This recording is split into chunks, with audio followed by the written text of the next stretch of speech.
If you want to succeed in your life, you need to change your mindset first of all. Then you have to gather knowledge more and more. Okay, we know that investment in learning procedure is most risky because of এটা থেকে আমরা মানে আর্নটা বা রিটার্নটা একটু দেরিতে পাই, তাই না?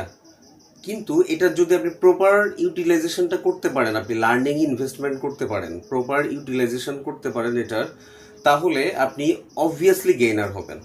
কারণ আপনি যত বেশি জানবেন আপনি তত বেশি সাকসেস পাবেন লাইফে। আপনি সঠিকভাবে আপনার কাজটা করতে পারেন, আপনি শিখবেন, আপনি প্রচুর বই পড়বেন, আপনি আপনার পার্সোনাল লাইফ থেকে শিখবেন, আপনার লাইফের যে এক্সপিরিয়েন্সগুলো এগুলো থেকে শিখবেন, আপনার আশেপাশের যে মানুষগুলো আছে তাদের থেকে শিখবেন, কলিগরা আছে আপনার আপনার সে হোক না আপনার অফিসের পিয়ন, তার কাছেও তো দু একটা জিনিস শেখার মতো আছে। আপনি অফিসে ফটোকপি কিভাবে করে এই জিনিসটা শিখে নিলেন, তাহলে সে হুট করে অফিসে নাই বা অন্য একটা কাজে আছে, আপনি নিজে করে রাখতে পারলেন, না হলে তার জন্য তো বসে থাকতে হবে।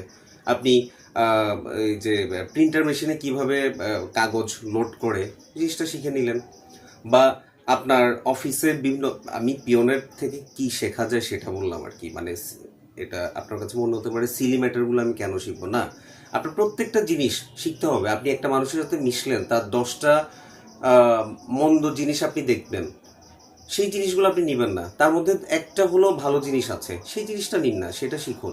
এবং আপনি মানে আপনার রিয়েলিটি থেকে শিখতে থাকুন। আপনি আপনার নলেজের যে পরিধিটা আছে এটা বাড়ান। আপনি মানে ইউটিউবের পজিটিভ জিনিসগুলা, পজিটিভ ভিডিওগুলো দেখুন, তারপরে আপনি ফেসবুকে পজিটিভ যে ব্যাপারগুলো, এই যে বিভিন্নজন পোস্ট করে মোটিভেশনাল যেই রিলসগুলা বা ভিডিওগুলো পোস্ট করে এগুলো দেখুন। তারপরে আপনি আশেপাশে সবার থেকে শেখার উপরে থাকুন, দেখবেন যে একটা সময় আপনি নিজে পুরো পজিটিভ হয়ে গিয়েছেন এবং আপনার এই পজিটিভনেস আপনার লাইফের সাকসেসের জন্য খুব ভালো একটা কাজে দেবে। Okay guys, thank you so much. আসসালাম।